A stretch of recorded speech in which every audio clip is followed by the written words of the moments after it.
enfim. Mas sobre o tema assim, de sacrifício, eu achei interessante também assim, a coisa que eu acho que ficou um pouco mais clara na minha cabeça, a coisa, isso, né, do anti-utilitarismo e tal, que eu acho que era uma coisa que eu tinha. Tava um pouco assim meio solto, assim, não tinha. Do utilitarismo, né? Do anti-utilitarismo, então acho que nesse texto me ajudou a entender um pouco melhor essa, pra onde que isso vai, assim. Sobre o tema do sacrifício mesmo, um tema bem interessante, assim, acho é bem interessante pensar nesse aspecto do dom, esse aspecto, mas pensar essa comparação, né, que ele fala bastante também, né, entre, sei lá, se o sacrifício é uma forma de dom, o que vem antes, sei lá, né, enfim, ele chega numa conclusão e tal, mas eu acho que para mim, assim, o mais interessante esse aspecto da violência, da destruição da vítima, né, como ele fala no sacrifício, e como que esse mecanismo, sei lá, ele como ele também fala, né, sobre o aspecto, né, do sacrifício como uma forma de construir hierarquias e tal. Acho que ele não chega a falar esses termos assim, mas entendi nesse sentido, né, de hierarquia, de pensar esse aspecto político mesmo, de dominação, etc. Eu achei interessante também. Tem muita coisa, assim, na minha cabeça também, enfim. Enquanto é isso.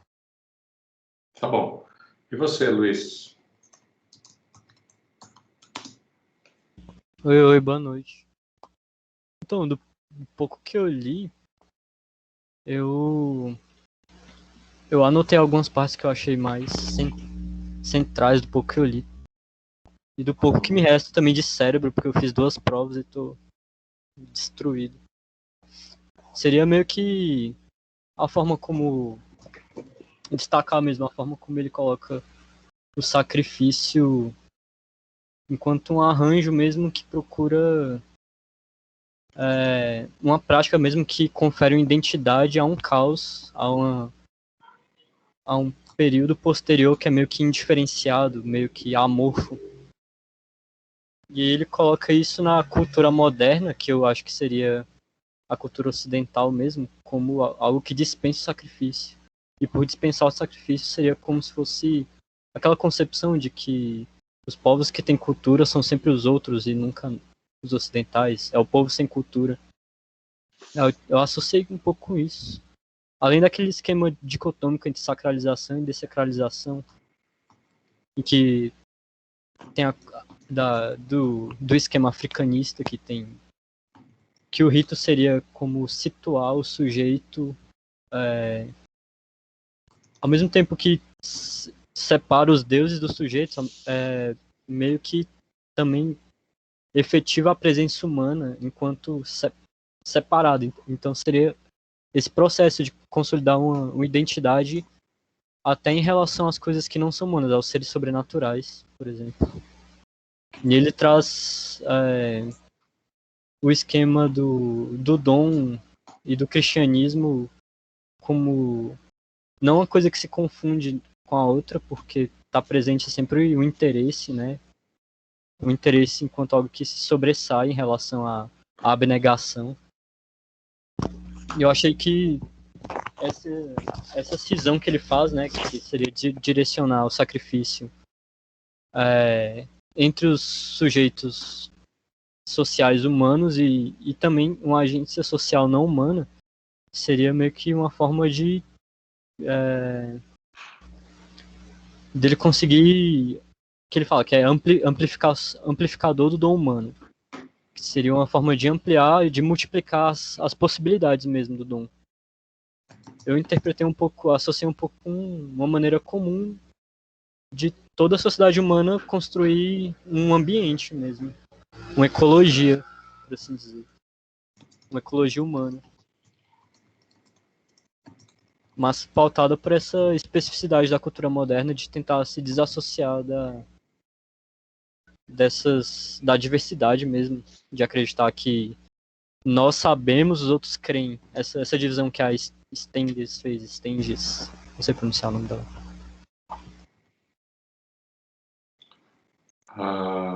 Tá. Arthur. Bom dia a todos. Então,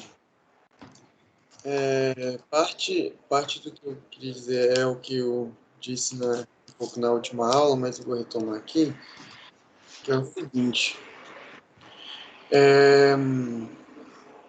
Lá no começo, né, ele traz essa coisa do... Primeiro ele traz uma coisa de passagem, assim, que ele, pelo menos que eu lembro, né, não lembro quais foram as palavras exatas que ele usou, mas que ele traz que todas as sociedades admitem uma forma de sacrifício simbólico, menos o nosso. Né? Foi isso que eu entendi na hora. Não lembro com que palavras ele usou isso, mas eu achei isso um tanto estranho. Eu comecei a pensar formas de sacrifício na sociedade, eu consigo imaginar alguns. Mas, na verdade, isso me leva a uma dúvida que eu tive mais para o final, que foi a questão: como é que a gente pode pensar no sacrifício como aquela relação com o dispêndio que está relacionado à valorização simbólica do produto? Né? Então, aquela questão que a gente já discutiu sobre a questão de, por exemplo, comprar um Porsche, né? Um tanto que se perde ali, um tanto que se perde né? Que se joga fora exatamente no processo de valorização desse produto simbólico, né? Eu acho isso, né, desde o começo eu tenho pensado isso como uma coisa muito potente, muito importante para se analisar nesse fenômeno do dom. Ele vai trazer que o profano e o sagrado são formas ultrapassadas. Eu achei interessante, porque eu também falei isso na última aula, qual seria essa nova proposta, né, que mesmo lendo mais para frente, né, eu não soube identificar exatamente. Ele fala sobre o dom como a sacrifício como uma amplificação do dom, né? Isso eu acho legal, acho interessante, inclusive conecta com o que eu acabei de perguntar. Mas eu queria pensar assim como se fosse uma nova forma de pensar esse paradigma. E tarará, no final, o mais importante das minhas perguntas é como é que a gente pensa essa oblação, essa destruição do sacrifício com o dispêndio, né, que é o que eu falei um pouco agora há pouco, com o dispêndio, que a gente estava falando sobre a valorização simbólica. E, por fim,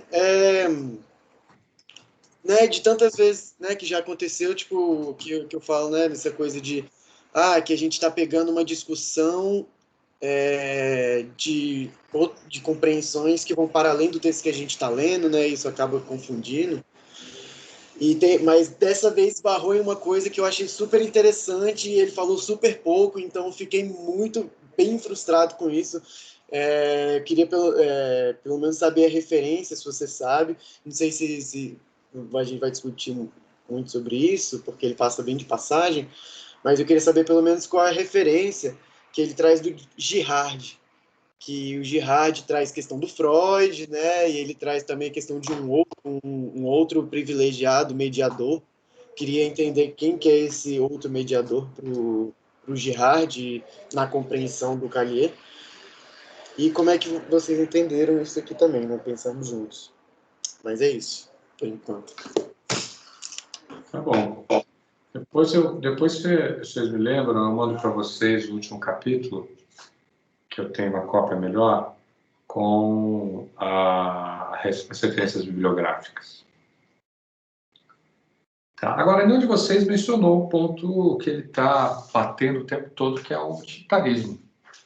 E aí, convenceu vocês que o utilitarismo tem sacrifício?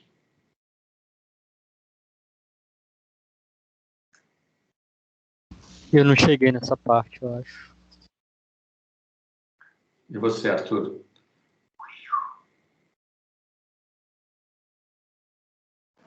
Professor, para falar a verdade, eu não peguei a questão do utilitarismo. Tipo, não sei se, né, eu não cheguei até o final do texto, mas assim, eu Até onde eu li, eu não sei se foi dispersão da minha parte, mas eu realmente não entendi qual é o contexto com o utilitarismo que ele está colocando aqui. Talvez seja falta de atenção, não sei.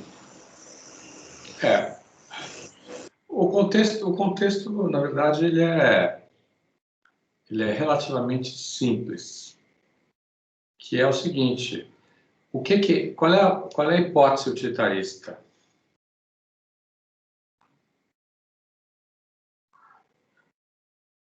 Ou, se vocês preferirem, a proposição.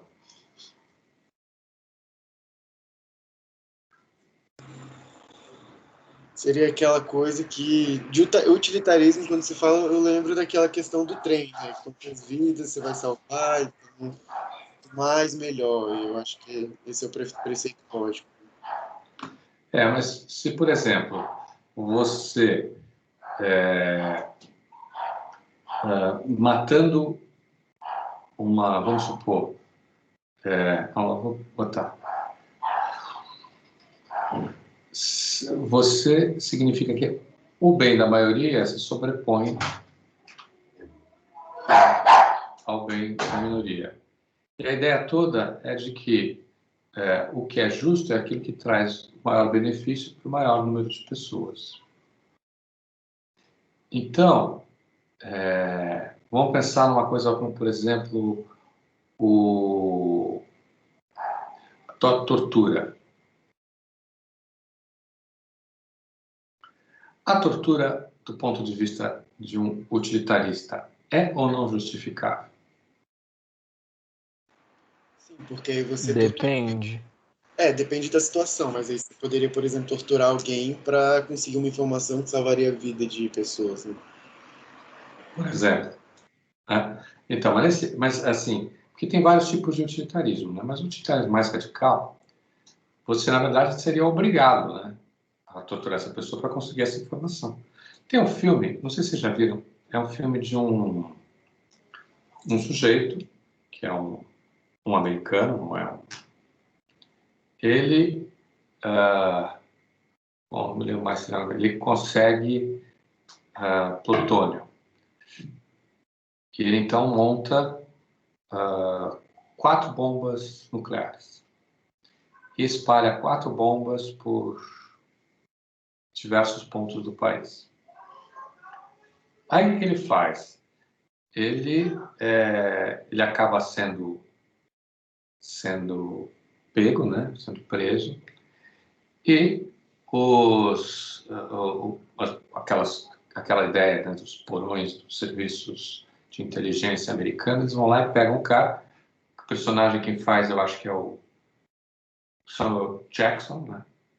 Então, portanto, é um negro que tem tem uma coisa assim.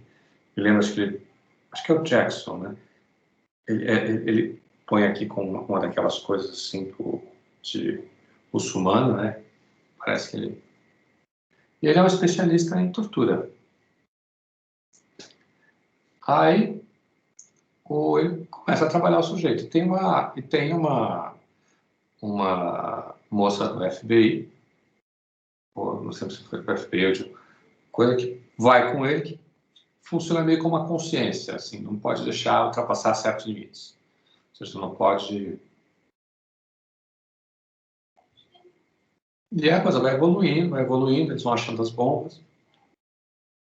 Aí fica voltando à última. E aí o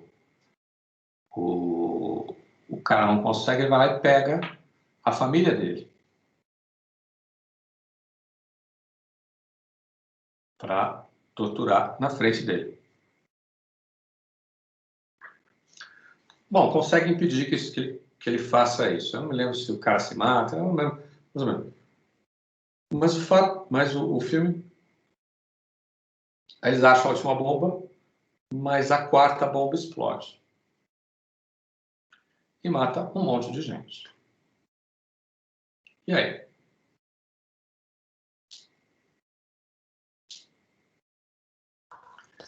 Você está perguntando se isso foi utilitarista? Eu estou perguntando, e aí? Moralmente, como é que a gente faz?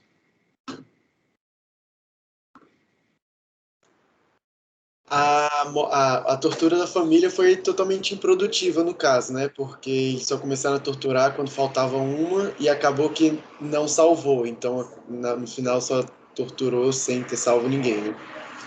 A família. Aham. Então, Olha só, o filme chama-se Unthinkable. no quê? Unthinkable. Que palavra esquisita. Tem como você escrever isso aí? Unthinkable. É impensável. Ah, tá, entendi. Impensável. Aqui, ó. Vamos ver. Onde é que eu fico aqui? Como é que eu faço aqui para botar? Peraí. Vou mandar para vocês por...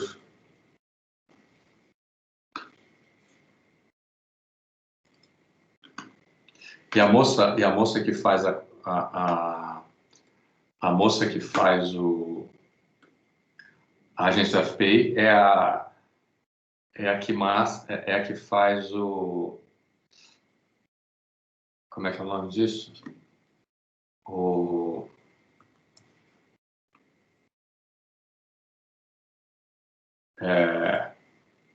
É a que faz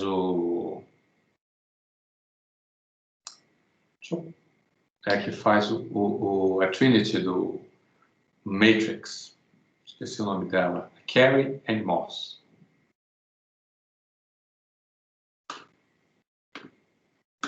Vou botar aqui no nosso chat. Olha.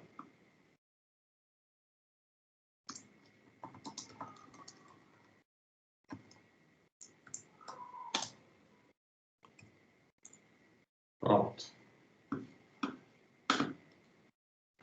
Mas a pergunta é o seguinte: como é que, do ponto de vista de um, depende de como você vê, né? Se você vê que existe, por exemplo, um mínimo de direitos que não podem ser violados em qualquer circunstância, porque, enfim, então, evidentemente, torturar essa pessoa é errado nesse caso. E se você vê ao contrário, se você pensa como um utilitarista mais radical, por exemplo, que vai pensar que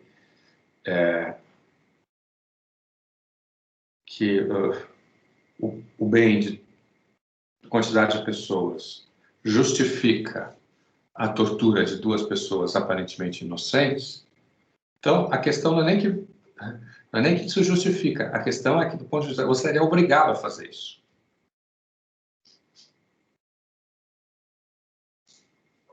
Faz sentido para vocês? É bem kantiano, né? Não tem nada de kantiano.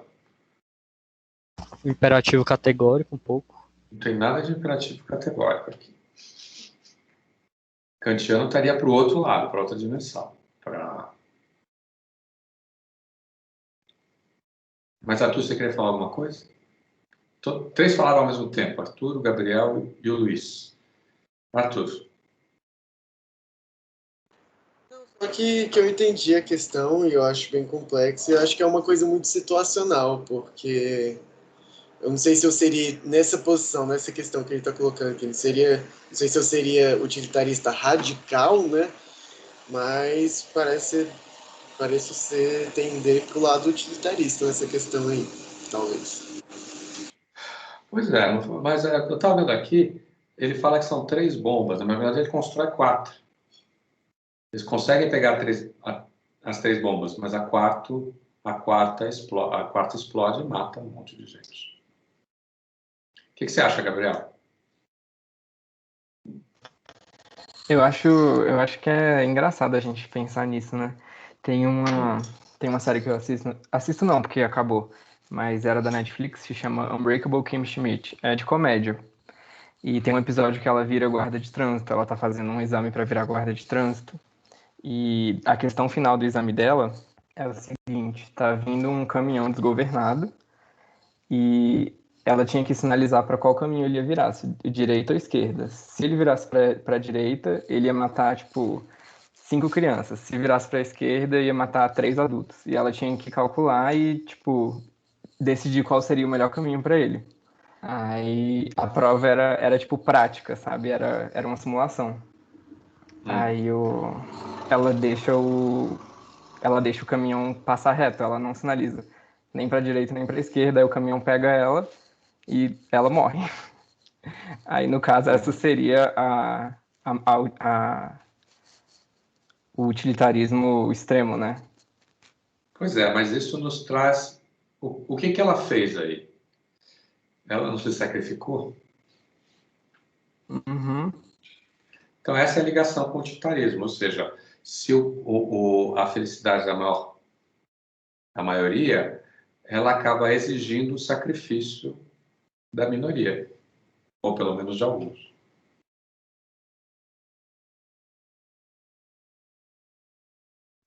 Sim.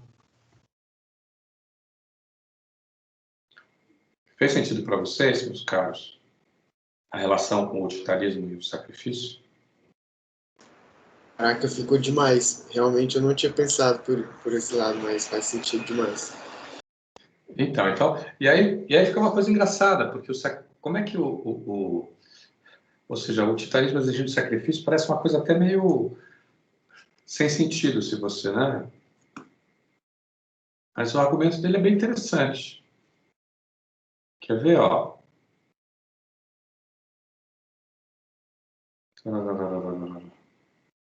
Ó.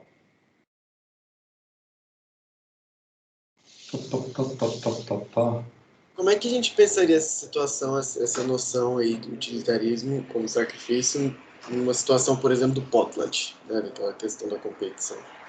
Pois é, mas eu acho que antes da gente botar isso, vamos lá para a página 193, por favor.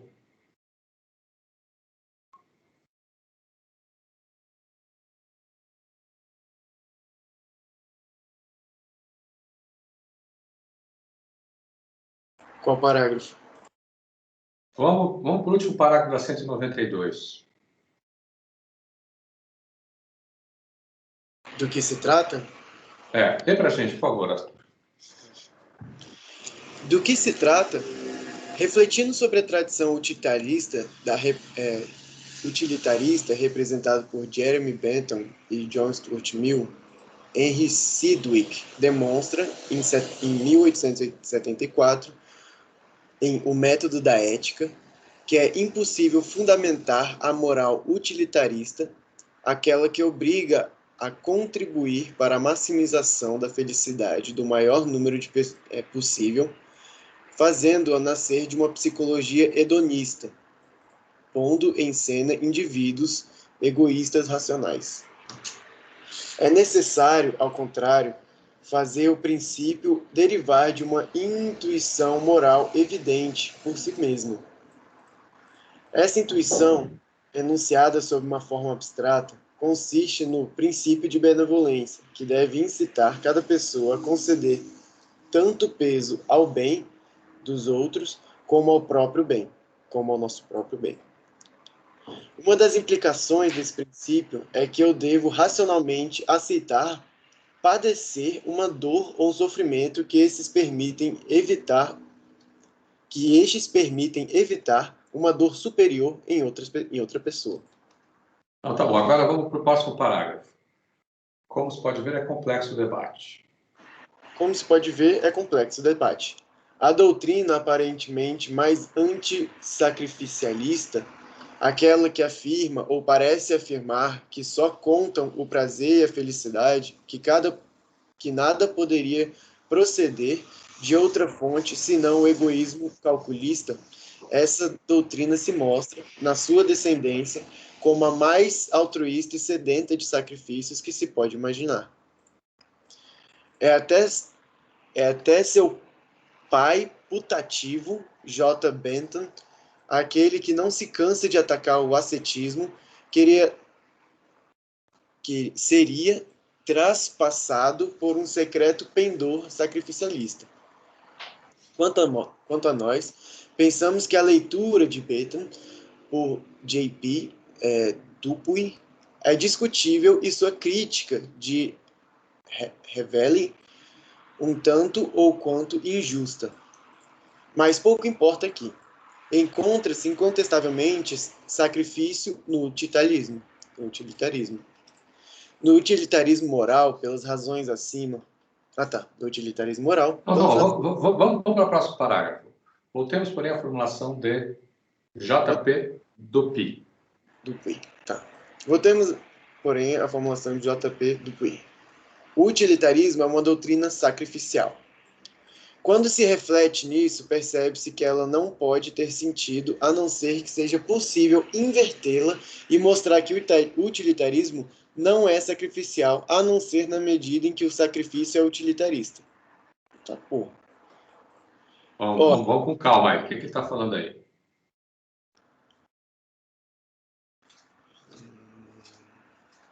Que isso só é alguma coisa se o sacrifício ele for realmente utilitarista, ou seja, que ele realmente for fazer bem para outras pessoas.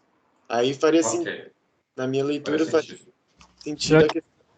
Tem sentido, tipo aquele personagem do Cortiço, João Romão, que é um português que renuncia à própria vida para conseguir acumular dinheiro, para construir o cortiço dele, acumular mais dinheiro, e aí...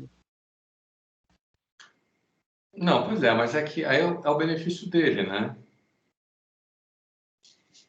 Você pode. O problema é que há vários. Depois que a gente falar isso, me cobra que eu falo dos problemas. Mas vamos continuar lá, Arthur. Ora, parece-nos que é este perfeitamente o caso. Com efeito, se todavia se concebe o pensamento utilitarista em toda sua complexidade e se recorda que a doutrina é organizada a partir de duas proposições dificilmente conciliáveis. A primeira é aquela que afirma que os sujeitos humanos são egoístas racionais e não devem ser considerados a não ser assim. A segunda cobra deles a obrigação moral de sacrificar-se no altar da felicidade, do maior número possível, a obrigação de ser altruísta. Fez sentido? Não, tá bom. Fez sentido? Ou seja, essa é a ideia. Você tem que sacrificar alguns para conseguir a felicidade de todos. Ou a maior felicidade possível para todos.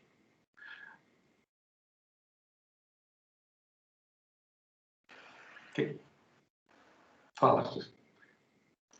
Mas, tipo assim, isso depende se o sacrifício tem a ver com outros, né? Mas nem sempre o sacrifício tem a ver com mais de uma pessoa. Então, por exemplo, eu já vi uma série sobre religião católica, né? Que tem o rei lá, o rei Herodes, que aí ele fica, faz um monte de cagada, se sente culpado, aí ele vai lá e pede para o rabino sacrificar umas cabras para ele, né? Porque ele tinha coisa errada. Aí, nesse sentido, o sacrifício é para ele, né? Não tem muito uma coisa altruísta aí, né? Aí seria um sacrifício... Não, mas aqui... Não, peraí. Não, ele está falando do utilitarismo. Ele não está falando toda a forma de sacrifício. Mas então, é o ponto que ele fala um pouco mais para cima, que eu li agora, que é que nem todo sacrifício é utilitarista. Sim, nem todo sacrifício é utilitarista. Uhum. Mas o utilitarismo exige o sacrifício. Sim. Eu acho que dá pra... Professor, mas nesse caso, o sacrifício é necessariamente como tirar a vida de alguém? Pode ser destruir alguma coisa, pode ser destruir comida, pode ser destruir uma cabra, um boi, enfim. Teve uma história muito conhecida na época da minha graduação, que os alunos de antropologia foram fazer um sacrifício no minhocão. Vocês se lembram? Vocês já ouviram falar dessa história? Eu não. Mas... Eu também nunca ouvi. Foi a minha turma de graduação. Eles queriam sacrificar um bode. Foi uma coisa difícil de fazer. Um dia eu vou trazer alguém aqui para contar para vocês essa história. Lá no ICC? Lá no ICC. Sacrificar um bode no ICC, tipo, pra quê? Foi. Ah, fazer um ritual, sei lá. O pessoal era meio coisa. Quer ver? Vamos lá para a página 173.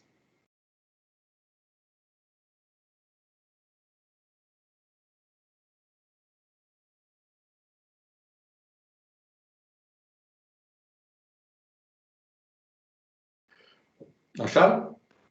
Em qual parágrafo? O elemento do sistema sacrificial. Vamos lá para os coisas. Olha só. Para ver o sacrifício, você tem que ter um sacrificante, um sacrificador, um objeto, um sacrificado e um destinatário. Ok? Beleza. Então vamos dar uma olhada aqui nesse aqui. Vamos ver os pontos. O que é o sacrificante? É o cara que quer doar alguma coisa, sacrificar algo, né? Exatamente. Agora, ele está fazendo isso em prol de alguma coisa, tentando ter um benefício. Pode não ser para ele, mas você não faz um sacrifício. Tá lá no ensaio sobre a dádiva. Lembram que existe um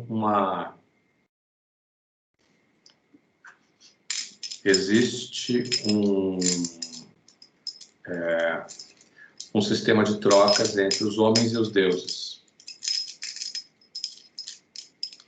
que o Moço chama de uma quarta obrigação. Então você tem o sacrificante, ok. Depois o que você tem? Você tem o sacrificador. Quem é o sacrificador?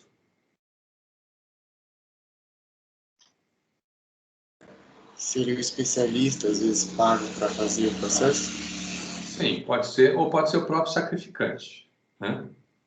Sim. Dependendo do tipo de sacrifício.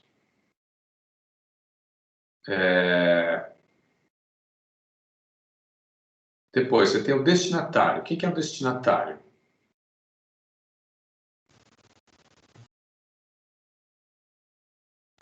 A entidade? Pode ser uma entidade, mas não necessariamente a entidade. Pode ser outra coisa. Pode ser, por exemplo, O uma ação, objetivo. a fertilidade,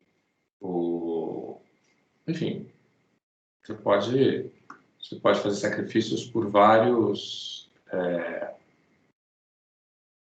por vários por vários para várias coisas diferentes, né? Pera, Tá. professor. O sacrificante tem sacrificante e sacrificador, mas e o sacrificado? Pois é, o objeto do sacrifício. A gente já vai falar dele. Então vamos de destinatário Ah, ainda. tá. Então na página 73, estou indo em Desculpa, ordem, tá? é que eu não tinha achado. Ok, então esse destinatário. Então, enfim, você pode fazer sacrifícios para entidades ou seres maiores, né? Mas também pode sacrificar para uma ideia. Pode sacrificar alguém por uma ideia, você pode sacrificar você pode sacrificar alguém pela vida dos outros.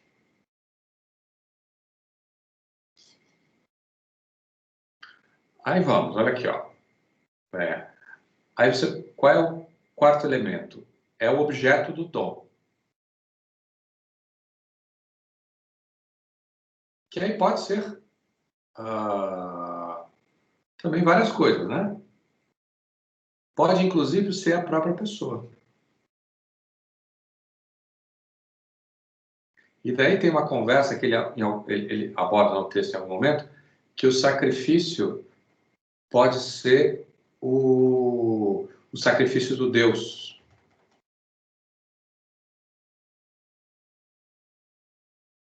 Sim, isso aí me deixou meio confuso. Como é que seria esse sacrifício do Deus? Tipo, eu entendo na questão católica cristã, né? Tipo, Jesus não veio para morrer pelo pecado, mas em qualquer outra religião não consigo ver.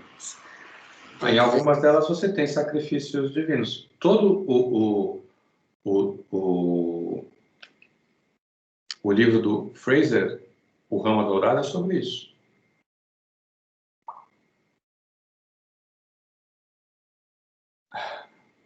é sobre o sacrifício de um Deus. Ou seja, ele vai dizer que o sacrifício do Deus é um sacrifício agrário. Agora, qual é a particularidade do sacrifício do Deus? Ou o sacrifício de si próprio? Qual é o que você perguntou?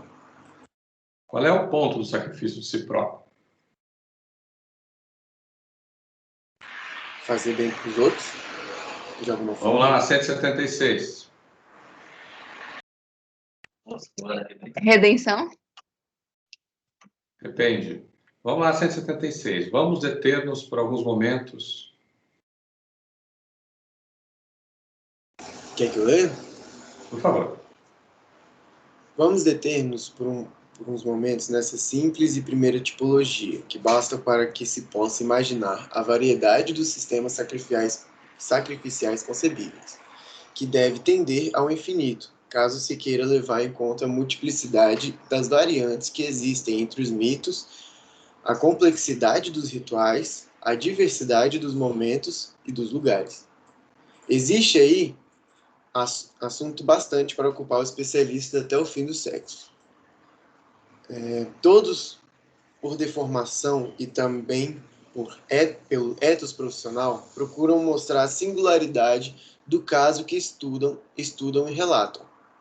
Todos tenderão, portanto, a negar, como Detienne, que possa existir alguma unidade de qualquer tipo entre os diversos tipos de sacrifício. Portanto, é bastante detectar e enumerar simplesmente os elementos necessários à existência de um sistema sacrificial mínimo, para se imaginar perfeitamente por que certas figuras são mais prováveis que outras. Continua? Por favor.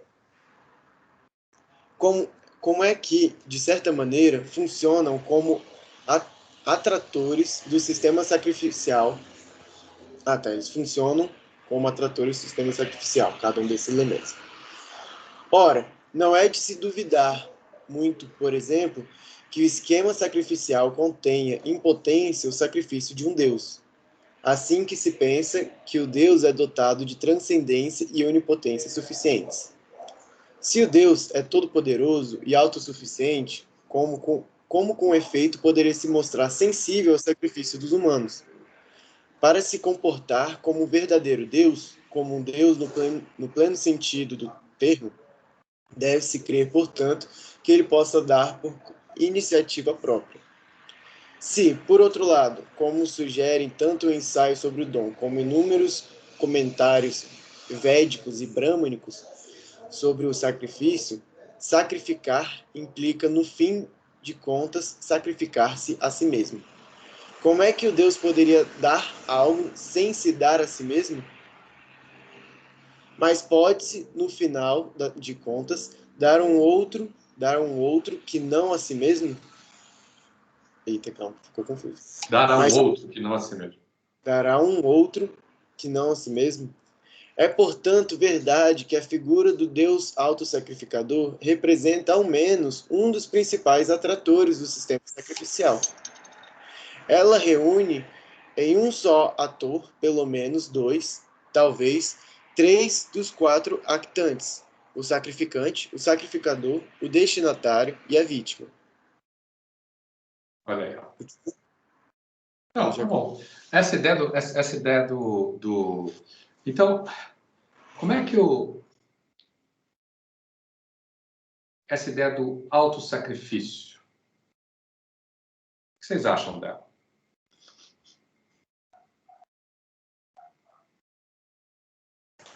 Professor, eu achei um pouco confuso esse trecho que eu acabei de falar, porque o sacrifício de Deus, não é a mesma coisa que o sacrifício de um humano para Deus. Ok. Estamos de acordo. E eu entendi que, de algum momento ele estava falando sobre o sacrifício do Deus, aí do nada ele passou a falar do sacrifício do homem sem dizer exatamente quando que isso mudou. E também a questão da sensibilidade de um Mas Deus. essa ideia de sacrificar-se a si mesmo. Todo sacrifício é um pouco o sacrifício de si mesmo. Uhum. Uhum.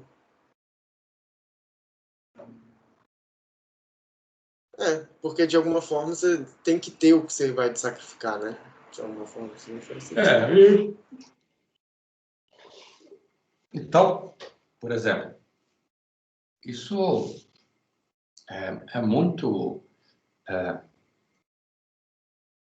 Quando você falou, acho que foi você, Arthur, você falou no final que você não concordou muito quando o Caillé falou que todas as sociedades têm sacrifícios, menos a nossa. Lembra disso? Sim. Pois é. É importante lembrar que ele está falando da sociedade francesa.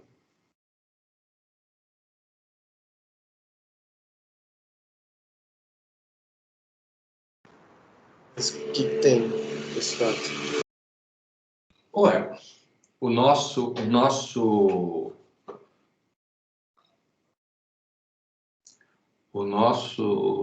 a nossa sociedade, a brasileira, ela tem essa ideia de sacrifício, ela é muito presente. Dá um exemplo. A ideia de que o político é um sujeito que faz pelos outros. Se você for perguntar para o político sobre a vida dele, a vida política, é bem provável, pelo menos a maioria dos políticos com os quais eu conversei tinha essa dimensão de que ele está fazendo ali porque ele perde dinheiro se ele sendo político. Ele podia fazer outra coisa que talvez fosse muito mais interessante para ele. Tá? Que ele é político pelos outros, porque ou que exigem que ele seja, ou porque ele faz pelos outros. Enfim. No fundo, é quase como ser político significa sacrificar o ser no mundo que ele é. Mas, professor, isso entraria nessa definição de sacrifício? Ó, eu pergunto a você, o que você acha? Eu acho que não, porque, pelo que eu entendi do texto, né? Assim, ele não fala, mas dá a impressão de que tem a ver com. Sabe aquela frase famosa de geralmente pessoas que malham sempre falam, no pain, no gain? Sem dor, Sim. você não vai atingir os seus objetivos. Eu vejo muito isso no sacrifício, tipo, você precisa sentir dor para você, não dor física, mas o processo precisa ser doloroso, sabe? Pois é, mas olha só, vamos pensar sobre essa definição aí. O que ela exige? Ela exige um sacrificante. Tem um sacrificante aí? Nesse caso político? Seria o político. E o sacrificador? Ele também. E o objeto do sacrifício? Aí pode ser tempo, dinheiro. Ele também, né? A vida do mundo dele e, vamos dizer assim, as coisas que ele poderia estar fazendo e perseguindo os seus desejos, as suas vontades, etc. E quem é o destinatário?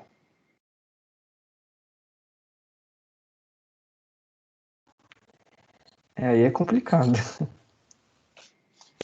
Quem que você acha? A população, no caso político. Hã? No caso do político, a população, né? A população brasileira, sei lá. Aí é o discurso dele, que vai dar um motivo. Né?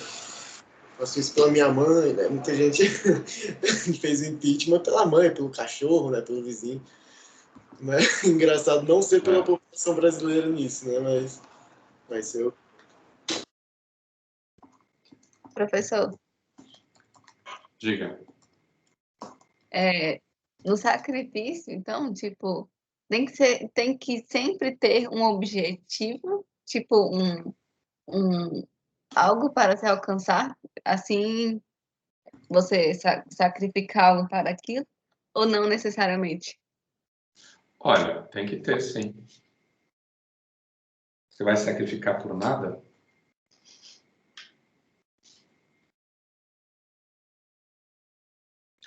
O sacrifício, ele como ritual, ele tem um efeito, ele tem ele tem um efeito, ele tem uma consequência, ele tem... Pode ser, por exemplo, inclusive, organizar o caos, transferir para o objeto que está sendo sacrificado toda a violência que está contida na sociedade e que não tem outra forma de escapar.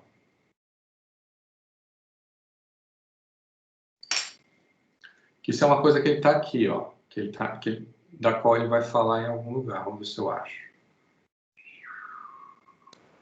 Quando ele fala sobre a questão da identidade do grupo, que acha um bode expiatório para sacrificar. Não sei. Em que página está isso?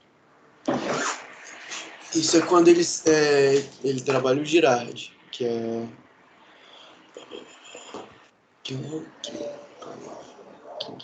Tá na próxima página, não? 178. 78, vamos ver. Vamos ver o fato ativo. É, isso aí mesmo. Para mim, pelo menos, que eu tava falando. Então,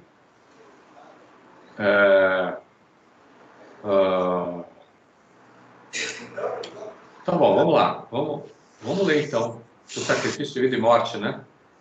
Quem lê pra gente? Você lê pra gente, Luiz, por favor? Mas não abordemos ainda... Qual página mesmo? Ah, tá. 78. Mas não abordamos ainda... Mas não abordamos ainda de frente até mesmo um dos pontos centrais da reflexão sobre o sacrifício, a questão da destruição e da imolação de uma vítima. O ponto de partida é sempre, a nosso ver, escreveu Humbert Mose, em 1906, a oblação e a destruição de uma coisa. Até aqui abordamos unicamente a oferta e não a destruição, o que até há pouco apresentávamos como um sistema sacrificial era de fato apenas o sistema oblativo. Pareceu-nos preferível não estabelecer logo de início uma distinção entre eles para melhor destacar aquilo que tem em comum e a sua comum dependência em relação ao sistema do dom cerimonial entre humanos. A oblação vem a ser um dom feito aos deuses ou outros poderes Você superiores. entendeu o que é uma oblação? Não. Não? Então, Uma destruição? não. A oblação é uma oferta feita aos deuses. Pode ser, por exemplo, comida, pode ser as coisas. Não necessariamente ser a destruição de um... Tanto é que ele pergunta aqui, ó. Deve-se qualificar como sacrifício todas as oblações? Vamos lá, Luiz, por favor. A oblação vem a ser um dom feito aos deuses ou aos poderes superiores. Deve-se qualificar como sacrifício todas as oblações? Alguns autores tendem para essa solução, que tem, no entanto, o inconveniente de mascarar a violência que parece inerente a muitos ritos sacrificiais. Mesmo não sendo sempre sangrentos, embora muitas vezes o sejam, implica, todavia, uma destruição do objeto sacrificado. É necessário que esse se perca de maneira clara, explícita, definitiva e como que publica. Se o desejássemos, poderíamos distinguir entre o sistema sacrificial largo senso, compreendendo como um de seus subconjuntos o sistema oblativo, e o sistema sacrificial estrito senso. Mas parece mais prudente, aqui ainda, seguir Humbert Mose e reservar o termo sacrifício. Essa será a nossa definição final, para designar um dom feito a um ente superior mediante a sua destruição. Então, dessa perspectiva, o político não é o sacrifício político não é um sacrifício, né? Porque seria uma oblação.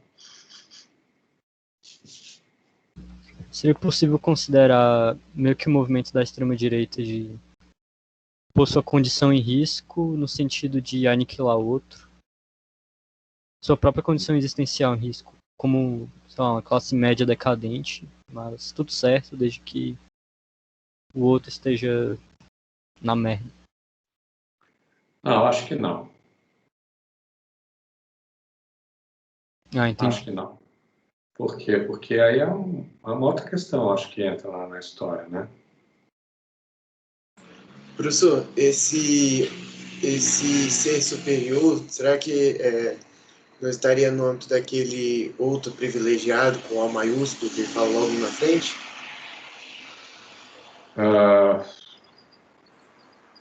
Se envolve, Arthur, você está dizendo que a classe média estaria nesse outro superior, é isso?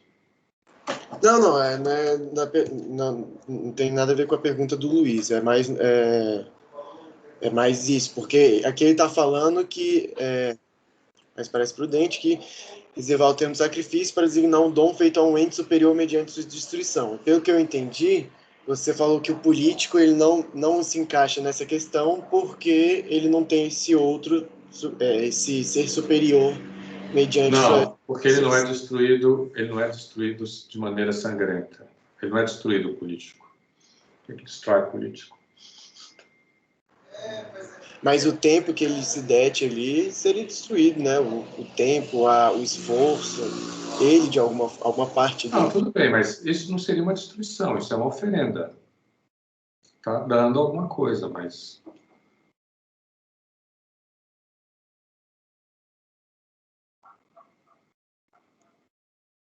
Fez sentido, Arthur? Não tem destruição.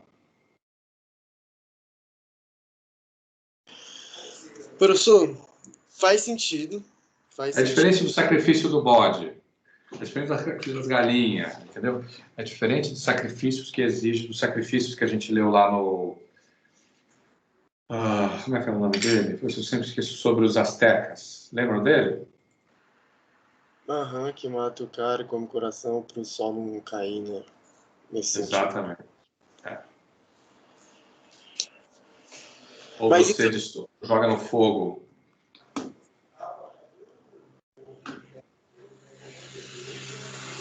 Vamos pular, vamos para outro parágrafo. É bem conhecer a teoria de René Girard, como o Arthur que estava interessado nisso, é o Arthur que lê. Arthur, vamos lá. É bem conhecida a teoria de René Girard, que tem o mérito de ser, ao mesmo tempo, simples e propor uma explicação global e coerente de todo um conjunto de práticas e crenças razoavelmente enigmáticas. E ainda o mérito de ousar aquilo que ninguém mais se arrisca a fazer, isso é, retomar o questionamento de Durkheim ou Freud e propor uma teoria geral do sacrifício da religião. O sacrifício, explica Girard, nasce da crise e do enfraquecimento das identidades sociais, que resulta da rivalidade mimética entre os seres humanos. Quando, cada um imitando todo mundo, ninguém sabe mais quem é quem, a sociedade desmorona na crise mimética e no horror da violência generalizada. O único meio para restabelecer a ordem e recriar as diferenças e identidades perdidas é fazer compensar toda a violência do grupo sobre uma vítima expiatória, arbitrariamente carregada com todos os males, todas as impurezas e sacrificada coletivamente. Todos os rituais e os discursos sacrificiais reportam sempre a esse linchamento primordial, quer para renová-la, tal qual, quer para eufemizá-la, graças ao mecanismo de substituição sacrificial. Isso é legal, né? É bem legal essa ideia, né? Eu acho que essa ideia de mimético aí, eu acho que é ruim, né? A ideia de que é uma crise mimética, porque ninguém sabe do que... Mas eu acho que a ideia de que a sociedade, ela cria... ela vai se desorganizando e vai criando... como é que eu chamei isso de... Eu tinha um nome para isso. Estava lá no texto sobre... que vai se desorganizando... Ela não consegue se reproduzir com um modelo. E aí o modelo está sempre fazendo água. É a distância entre o ideal e o que a gente percebe do real, como concreto, né? Como oposto ao ideal. Então,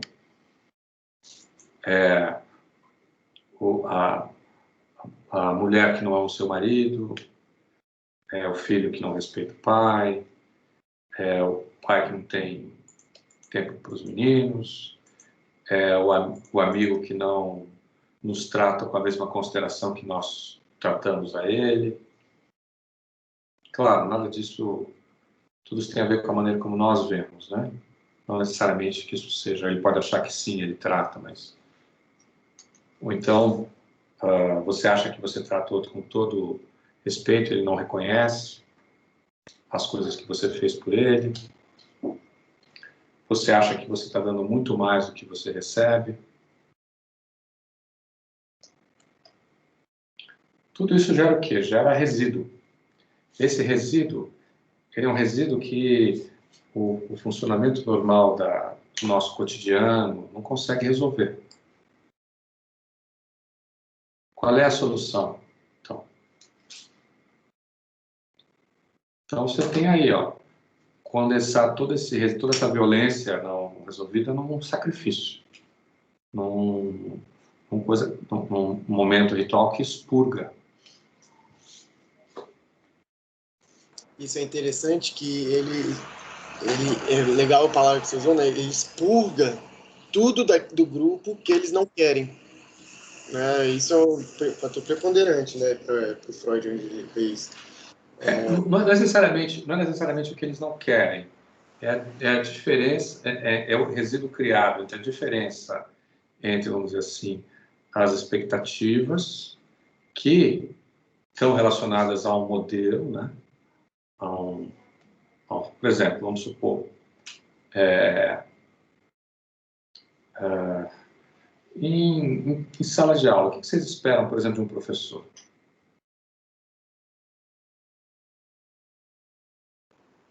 De coisa, que ele dê uma aula boa, legal, que ele não seja tóxico de alguma forma. Várias coisas. Mas eu acho que vocês também têm outras expectativas, como, por exemplo, que ele seja respeitoso, que ele respeite as suas ideias, que ele ouça vocês com atenção, que ele tenha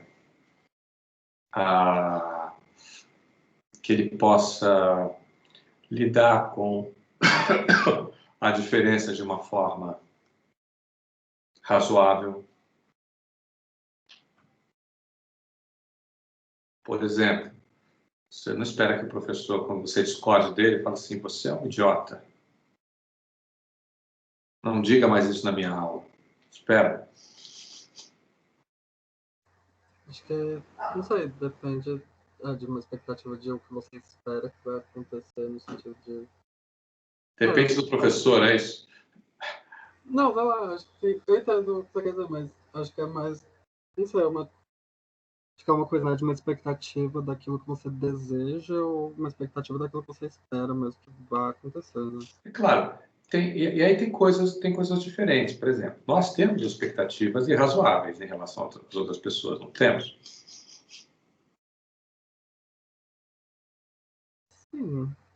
Sim. Então, agora, às vezes a gente não consegue reconhecer isso.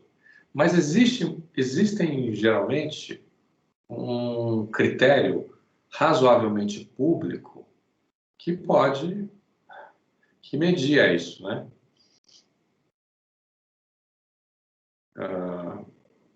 Por exemplo, você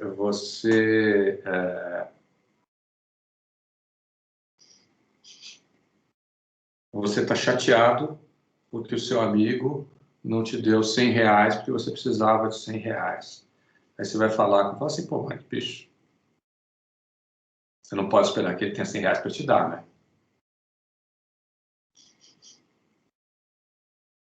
Sim. Então, você tem expectativas públicas, você tem critérios razoavelmente públicos, que você pode interpretar de maneiras diferentes, que você pode... Mas mesmo assim, mesmo que você tenha um modelo público, e esse modelo, muitas vezes, ele é compartilhado, não se é público, ele é necessariamente compartilhado, vamos supor que nós compartilhamos modelos razoavelmente semelhantes. Mesmo assim, esse modelo, ele não é aquilo que nós observamos sempre no cotidiano. Vocês não concordam comigo?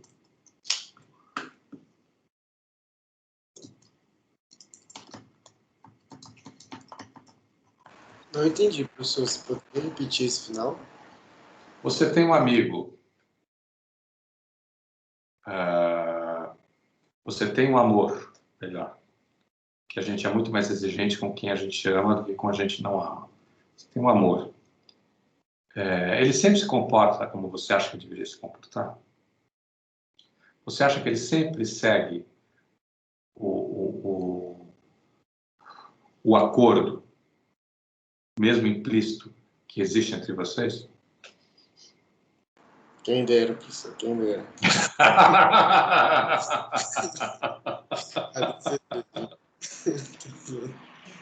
Mas não.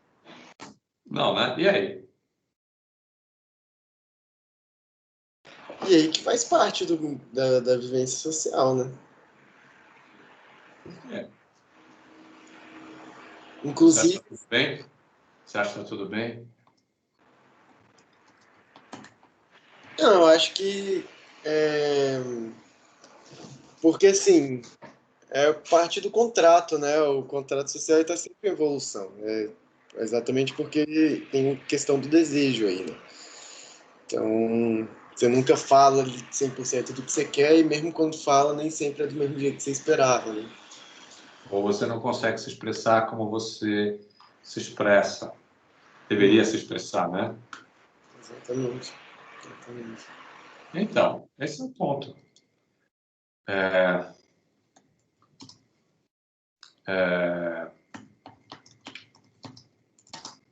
Esse é exatamente o ponto. Você não tem a sua, vamos dizer assim, entre o modelo e o ideal e o que a gente vivencia,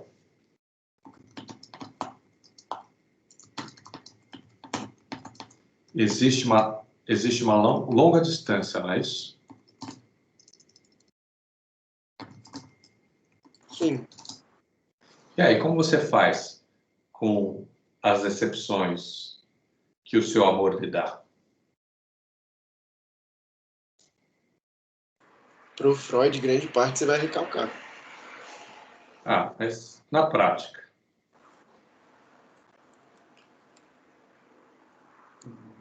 Ué, na prática, cada caso é um caso, cada pessoa de um jeito. Mas Minas, sempre rola uma briga, não rola? Famosa DR. Então, o que é uma briga?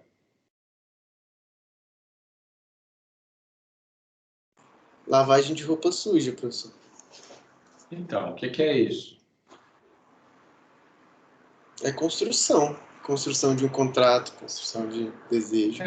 Pois é, mas dessa perspectiva que a gente está falando é esse resíduo que você está que esse resíduo se tornou insuportável. No momento ele tem que explodir. Isso pode explodir como violência, por exemplo. Mas ao contrário de uma sociedade na qual consegue lidar com a violência, ao invés dela ser canalizada para algum tipo de ritual, sacrifício, etc., o que ela fica? Ela fica quase como uma violência anônima, uma violência sem desordenada, uma violência às vezes fora de controle, depende. Às vezes rolam os gritos, né? Às vezes rolam as ofensas, que vocês se ofendem, vocês dizem coisas que para agredir, para machucar. É um machucado simbólico, ok, mas é violência também. Você quer espizinhar, você sabe onde vai doer, então você vai lá e fala aquilo que vai doer. Pode também chegar à violência física. Não consegue lidar com essa alteridade, você parte para cima, acontece. Por isso eu não estou querendo justificar nenhuma violência, não é isso. Estou dizendo que as pessoas têm razão de serem violentas. O que estou dizendo é que toda a sociedade tem contida nela germes de violência. E que a nossa sociedade tem muita dificuldade de lidar com isso. É interessante como é que essa formação de grupo passa por esse processo de canalizar a violência. Isso é uma coisa muito interessante, que é exatamente esse ponto do bode expiatório, essa projeção de que o outro, né, que é o culpado, o outro que é o fudido, né? O outro, a culpa é do outro, né? Aí você sacrifica o outro resolve o problema. Exatamente. Você for pensar assim, se você for pensar assim, por exemplo, olha só, essas coisas na sociedade americana, que são esses meninos que compram rifles e entram nas escolas atirando em todo mundo. O que é isso?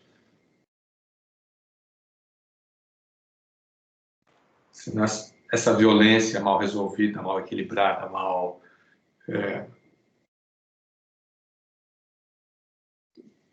elaborada, esse resíduo, né? Que de repente emerge nesse menino que, sei lá, sofria bullying, era um cara totalmente colocado de lado. A gente já viu esses filmes americanos, né? Essa ideia do bullying é uma ideia tão... Não é que a gente não tenha no Brasil, mas uma ideia tão americana, né? Como se o high school fosse a lei da selva. É até engraçado. O meu foi um pouco, professor.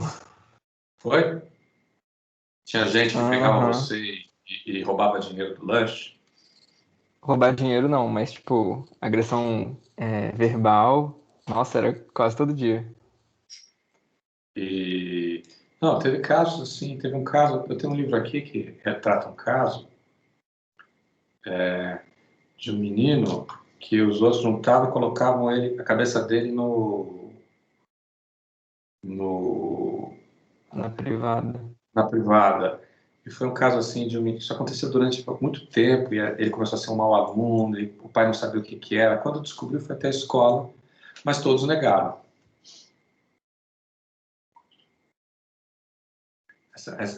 Olha, né, e num certo sentido, o que essas pessoas estão fazendo é elegendo uma vítima sacrificial para as coisas que os problemas que são deles, né, que eles não conseguem resolver de outra maneira. Eu não sei só se pela terapia ou pela conversa você poderia resolver tudo isso, essa violência, não sei. Mas seria uma... Pois é, mas eu entendi o que você quis dizer, mas essa canalização da violência, ela tem que ser violenta? Tipo, não tem como você não ser violento? O que o bullying, o que eu fizeram com esse menino, nesse caso, é um absurdo, né? Não tem nada de... Não tem uma justificativa para isso, não. Não é isso que eu estou falando. Não é uma coisa escola. Esse caso, né, que está contado ali no livro. O colégio agiu muito mal. Não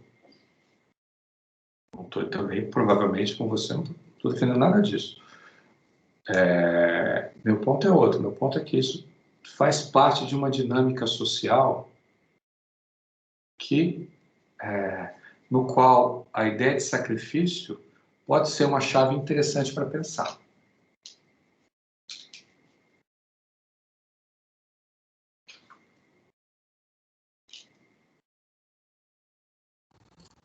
Eu pensei que melhor é verdade. Faz sentido. E muitas vezes o sacrifício tem a ver com, inclusive, você exporta para o outro aquilo que está fermentando ali, né?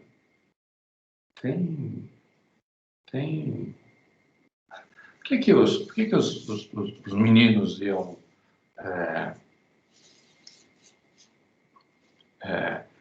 agredir pessoas de outras preferências sexuais, por exemplo?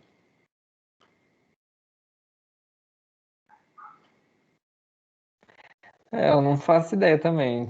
Sempre foi um ponto de interrogação na minha cabeça. Mas, sei lá, acho que faz total sentido pensar nessa óptica do sacrifício. Muitas vezes os caras são frustrados, um- não tem um, coisa assim. Aí você pode ter, né, todas as coisas psicanalíticas, mas às vezes os caras apanham em casa do pai, sabe? Diga, Vitor. Eu entendo, assim, mas eu acho que para essa pergunta, por exemplo, eu acho que uma resposta melhor seria, sei lá, porque a gente vive no Ocidente, no Brasil, sei lá. Eu acho que tem algumas coisas que essas explicações canalíticas, assim, individuais, elas não explicam, na verdade. Mas eu não fiz nenhuma explicação individualista. Esse não é o meu ponto. Faz parte do sistema, faz parte é uma desorganização, são resíduos criados pela convivência cotidiana baseada em regras, em estruturas, enfim. É o professor que não ensina, é o pai que não cumpre aquilo que a gente acha que devia fazer, é a mãe que é impaciente com a gente, é o amor que parece estar olhando para o outro lado, é o chefe que não reconhece o trabalho, é o amigo que não nos olha nos olhos. Sim, faz sentido, sei lá. Mas é também aquela coisa, né, que a gente tinha falado antes, que aquela coisa, né, que a soma das partes não explica o todo. Sozinho. Mas eu entendo, assim, eu entendo o seu ponto. Fez sentido, Nayara? Mais ou menos. Mais ou menos. É mais ou Tá menos bom. por causa que ele está aqui comigo. Elis, Elisine maravilhosa. Manda um beijo para ela. Ó, Ela está escutando. tá bom. Vamos então falar agora sobre o sacrifício. Ele vai sugerir que o sacrifício ele é entendido não como uma dádiva, mas como uma dádiva de tipo agonístico. Lembram disso? Sim. Então, vamos achar isso, onde está isso no texto.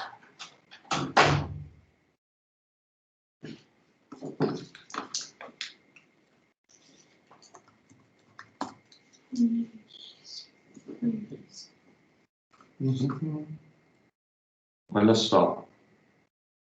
Prévios.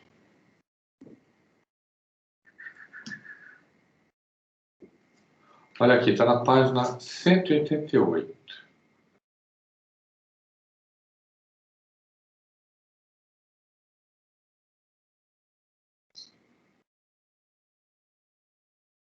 Vamos lá? 180? 188. É.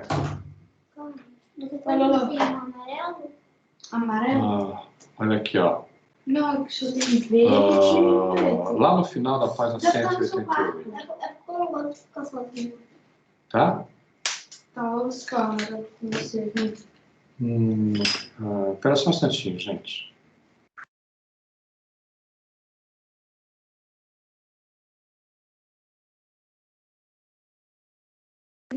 Desculpe, meninos. Olha lá, acharam?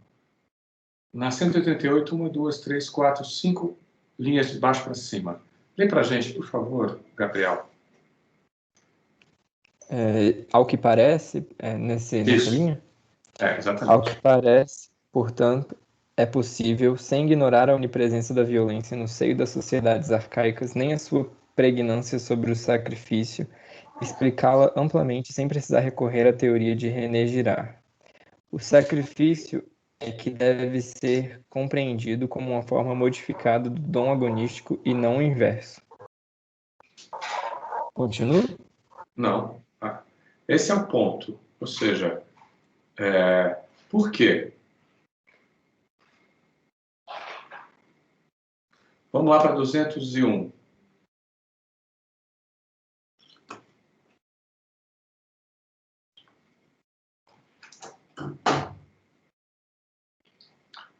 Tarará. Continua olhando para a gente, por favor, Gabriel. Mas, refletindo nisso, 201, último parágrafo. Mas, refletindo nisso, tudo aqui é natural e perfeitamente explicável pela lógica do dom agonístico. O dom é desafio de generosidade e provocação ao altruísmo, pondo em jogo a riqueza. Não é apenas, ou antes de tudo, uma relação interindividual. Só faz sentido em uma lógica de reversibilidade social generalizada. A palavra dom pode induzir a equívoco, caso se esqueça que serve em primeiro lugar para designar um ciclo social sintético, o ciclo do dar, receber e retribuir. O que fica garantido tanto pela lógica social de conjunto como pelo gesto individual do desafio é a paridade entre os parceiros do dom. Aquele que resiste ao assalto de generosidade vê sua identidade reconhecida. Aquele que não consegue acompanhar o jogo tem que desaparecer ou humilhar-se ou passar vergonha. O ciclo do dar, receber e retribuir permite que a relação social se reproduza na horizontalidade propriamente humana das relações entre pares. O aparecimento dos deuses, é claro, rompe para todos sempre essa horizontalidade e impossibilita a reciprocidade entre pares. Os deuses são muito fortes, não se pode jogar com eles, mas isso não põe fim à luta de morte entre eles e os humanos. A questão posta pelo sacrifício africano, observa L. de Hash, já vimos, é esta. Tenho que comer o Deus ou ser devorado por ele? Quem será o gato e quem o rato? E se os deuses são tão fortes, pelo menos sirvam para alguma coisa, que paguem, pelo menos sirvam para alguma coisa, que paguem. E mais, que forçados pela lei do contradom, que obriga a retribuir com uma porção sempre maior, eles retribuam com o décuplo ou o cêntuplo. Fez sentido? Fez. Olha só, vamos continuar no próximo parágrafo. O sacrifício tem, portanto, Eu estava anotando aqui. O sacrifício tem, portanto, ao menos um duplo interesse. Por um lado, permite desafiar os deuses, medir a força deles sempre presente.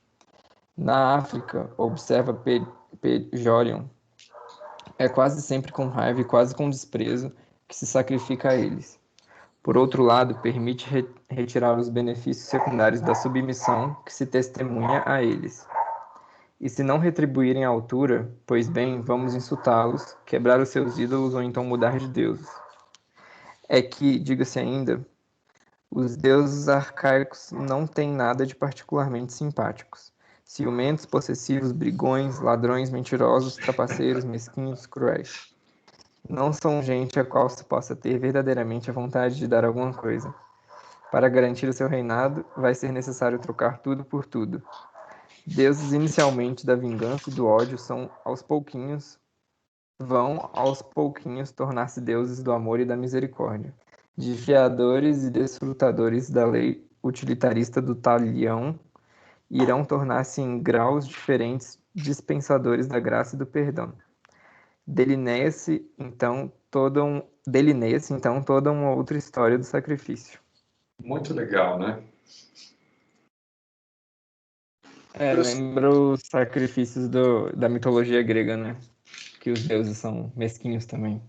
São mesquinhos, eles são brigões, você não quer nada para eles, mas você vai dar alguma coisa para eles, eles ficam perturbando a sua vida, né?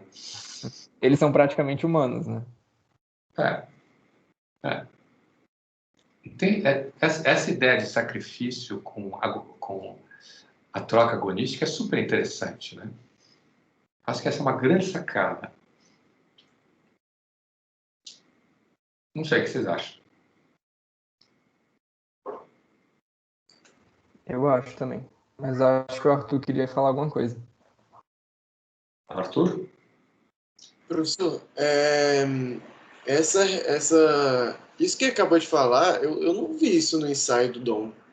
De onde entra essas ideias?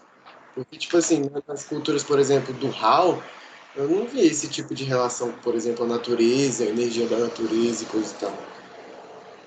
Não, eu entendi, o Arthur. Essas são as ideias do Gaucher. Do Gaucher não, do Cahiers. Mas assim, tipo, de que culturas que ele está falando aqui? Por exemplo, eu consigo pensar a grega, né, que vocês falaram, mas assim, naquelas culturas, por exemplo, a questão agonística do Sócrates, aquela coisa da competição lá, eu Uhum. vejo muito isso. Olha, está citando esse texto aqui do Alain Joran. Vou pegar aqui para vocês. Não, peraí, deixa eu abrir aqui. Uma bibliografia. Porque eu acho interessante, que é uma coisa que eu acho que desde o começo do semestre tem um pouquinho de dúvida em mim, mas eu nunca formulei muito uma pergunta nesse sentido. Porque como o dom é uma coisa muito ampla, quando se fala do dom, parece que você está falando, tipo, você tira um monte de informações e, tipo assim, parece um pouco uma generalização, não parece? Tipo assim, essa questão de você dar para os deuses e esperando, né? Então, tipo, de uma forma de desprezo, né? Que ele falou aqui, raiva e Mas desprezo. tá, mas eu não entendo isso como uma coisa de desprezo, viu? Jorion é um que assim, princípios dos sistemas inteligentes. Princípio de sistema intelligent, que é olha só, Jean Pouillon também, de 87. Jean Pouillon.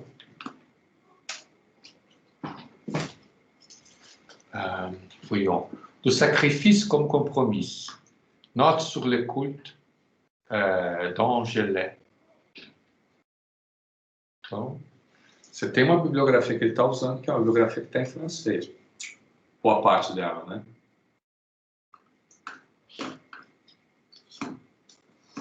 Tipo assim, o que você acha sobre esse caso? Tipo, ele tá falando, ele tá dando um dado, tipo, realmente, eu não duvido que tenha culturas, inclusive, que recorram e utilizem funções semelhantes ao dom, né? Formas de interação que tem em alguma cultura, em alguma aparição específica. Essa questão né, de desafiar a Deus e até, né, xingar ele se não trouxer e tal. Mas, assim, aqui ele tá levando com uma forma meio generalizada, né? Você não acha? Não. O que eu acho é que ele está lidando com um material muito grande, isso eu acho. E o que ele está dizendo não são que ele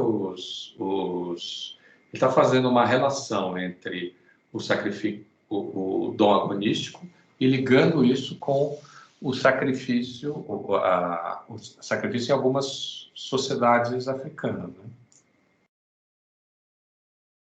É claro que ele está usando aí uma coisa de sociedade arcaica e tal. Ele tem essa onda mesmo de uma certa generalização. E às vezes eu concordo com você que ele parece exagerada a generalização que ele faz, e muitas vezes a simplificação. Mas nesse caso eu acho que não é, não. Porque olha aqui, ó. Nesse trecho, o que ele está falando? O que ele está falando? Olha aqui, ó. Pá, pá, pá, pá, pá, pá, pá, pá. Olha, então, ó, o sacrifício tem, portanto, ao menos um duplo interesse. Por um lado, permite desafiar os deuses e medir a força deles sempre presente.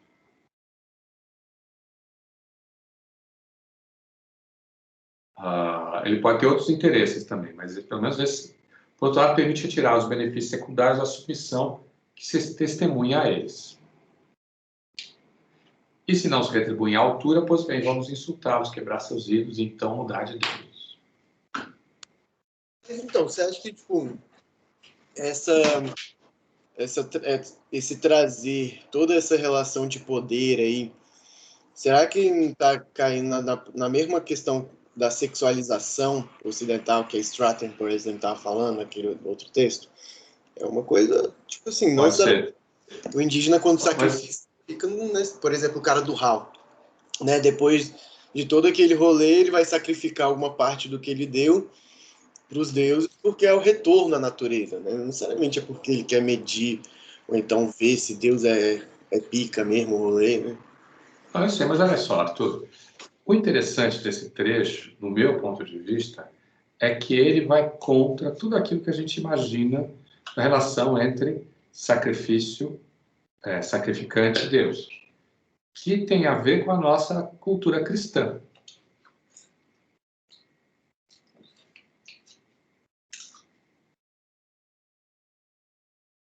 Por quê? Olha aqui, ó. Imagina um cristão dizer que vai medir forças com Deus. Faz sentido? Um muçulmano. Não faz sentido. Mas é exatamente nesse ponto que no sacrifício cristão tem a questão do dom, mas não tem esse por aí. Então já mostra que não é porque tem dom que tem esse fator, né? Eu sei, mas o que ele está falando aqui, acho que ele está mencionando, ele não está falando da nossa religião. Também não está falando de toda a religião, ele está falando de algumas religiões.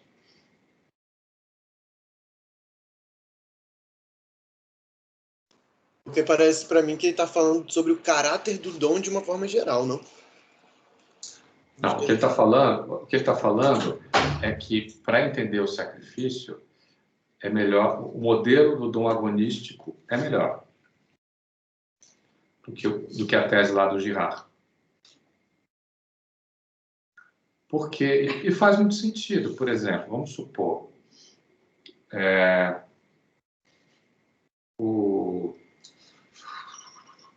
em alguns, tem vários, por exemplo, o sacrifício de uma seta é diferente do sacrifício de um potluck, de um banquete, né? Tudo bem. Eu acho que o texto ele menciona aí a multiplicidade do sacrifício, a dificuldade de pensar o sacrifício das suas várias formas.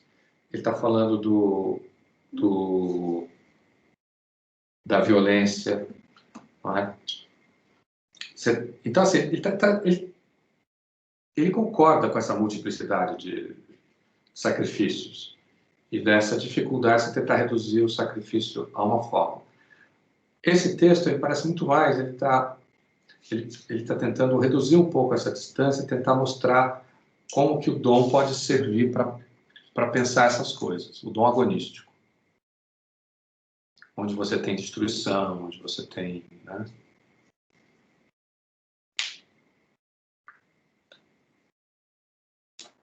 Mas aí, então, ele está substituindo essa ideia pela ideia... E nisso eu acho que ele me convence. Não no sentido de dizer que é um bom caminho. Isso ele me convence. É um caminho interessante. Talvez não seja o único, talvez não seja o melhor para um determinado tipo de objeto.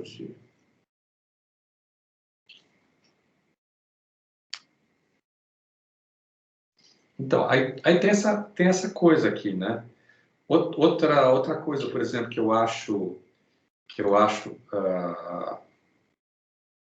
o aparecimento dos deuses, é claro, rompe para todo sempre essa autorizada possibilidade de reciprocidade entre partes. Eu acho que tem uma troca assimétrica aí. De fato, horizontalidade não tem. Mas acho que isso aqui você pode desenvolver um pouco mais isso. Porque o sacrifício pode estar dizendo seguir a regra, né? Pode ser assim, submissão.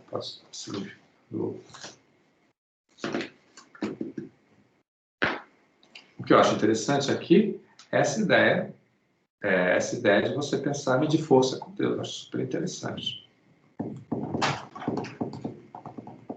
É meio paradoxal, né, professor? Por isso que é interessante.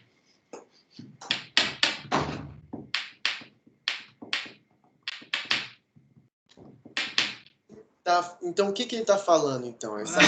Basicamente, é o quê que ele está falando? Porque ele não está falando que todo dom tem esse dom de desafio, né?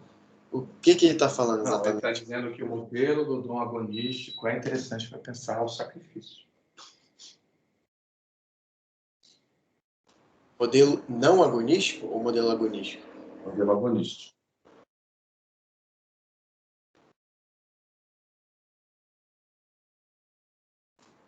Ah, como uma forma de competição, né? Forma de... Tem o tema da competição, olha aí. Ó. Mas, e aí, como os deuses, como a simetria não pode ser invertida, toda vez que você dá um dom, quando você tem uma destruição, tem uma coisa com Deus, a ideia é que ele tem que dar muito mais do que você deu para ele. Um décuplo ou cêntuplo. Aí esse seria, então, um ponto de diferença dele do Girard, né? Então, enquanto o Girard acredita com Freud aquela questão, né, do bode expiatório, né? Então, vou sacrificar o bode para dar para Deus, por exemplo. Esse aí daria, então, de um outro lado. Então, você está desafiando o próprio Deus? Não, eu acho que não. Eu acho que acho que em alguns casos sim, né? Mas o problema, Arthur, é que você não consegue ter uma forma universal. Mas eu também acho que ele não pretende ter uma forma universal nesse plano. Porque, por exemplo, eu achei interessante essa noção do bullying, por exemplo, como uma forma de sacrifício, né? Só que eu não consigo pensar ele sobre essa ótica. Do sacrifício Como uma forma, agonístico? isso, como se fosse uma forma agonística, como se de alguma forma, porque trazendo para essa forma de pensar, ao meu ver, a gente pensaria então, por exemplo, o bullying, ou uma forma de competição, né? O cara do bullying, ele quer mostrar que ele é foda, ele consegue bater em quem ele quiser, e ele vai lá e bate nele como uma forma de competição, tanto contra aquele que estou fazendo bullying, como as outras pessoas ao redor, mostrando que, ó, eu sou machão, fudido, bato em todo mundo, né? E aí faz sentido pensar também nessa questão, né? São duas formas de pensar, né? Agora deu para elucidar. Mas agora, olha só, o bullying ele é violento. Foi? O bullying ele é violento. O bullying é uma forma de reciprocidade negativa, de eu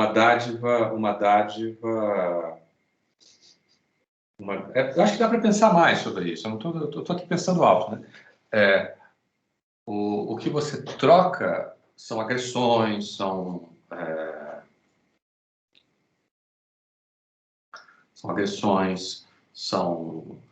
desfeitas, o não reconhecimento, o xingamento, a humilhação. E você faz com isso com o outro que não pode revidar, que não consegue evitar, né?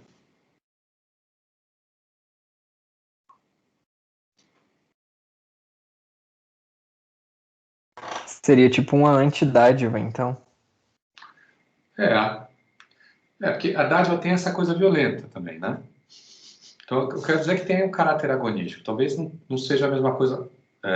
Talvez não seja o mesmo caráter agonístico do Potlatch, no qual a competição está presente, né? Como vítima, a vítima não reage.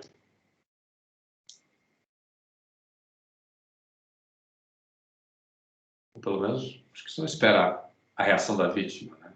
Às vezes ela é imobilizada para poder se sacrificar. Mas o ato de coisa é um ato violento, é um ato.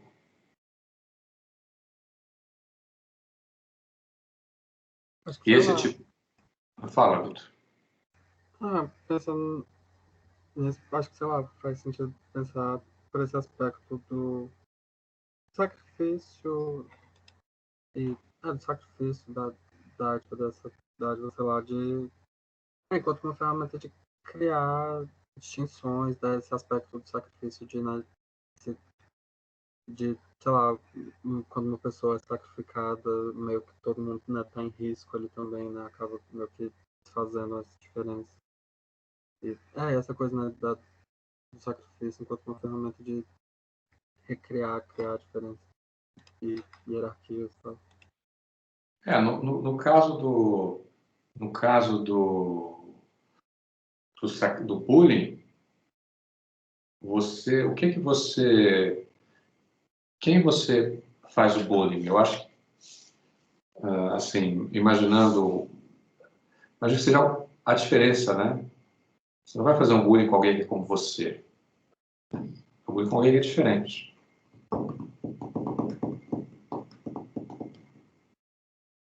Mas, gente, ficou tarde. Já são 10 para as 10. O Gabriel tem aula daqui a pouco, né, Gabriel? Não, professor, hoje não. Mas ele quer dormir mais cedo. Vamos fazer assim, ó. Vamos continuar discutindo isso na próxima aula, se vocês tiverem afim. Para a próxima aula, vamos ler o capítulo 7. Ok? Dom e simbolismo? Isso. Mas eu vou mandar para vocês um outro texto, um texto melhor, tá? Tá bom. Esse nem tem o capítulo 7, né? Eu vou primeiro reconhecer, depois eu mando. Se por acaso tiver muito problema, eu ponho no Dropbox e mando para vocês pro Dropbox, tá bom?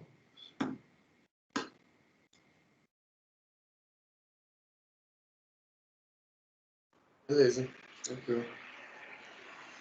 E, professor, se der para que você falou para eu te lembrar, né, sobre a referência do Girard, seria legal, seria interessante para mim. Eu vou mandar para vocês os dois. Eu vou mandar para vocês esse e a conclusão com toda a bibliografia. Tá bom? Beleza. Então tá combinado. Meus caros, muito obrigado por vocês terem participado desse dia comigo. Essa simpática noite de quinta-feira, ou fim de semana. Tomem cuidado e nós nos vemos na terça-feira. À exceção do Gabriel, que gosta muito de mim e vai me ver na segunda, né, Gabriel? Isso, sem falta.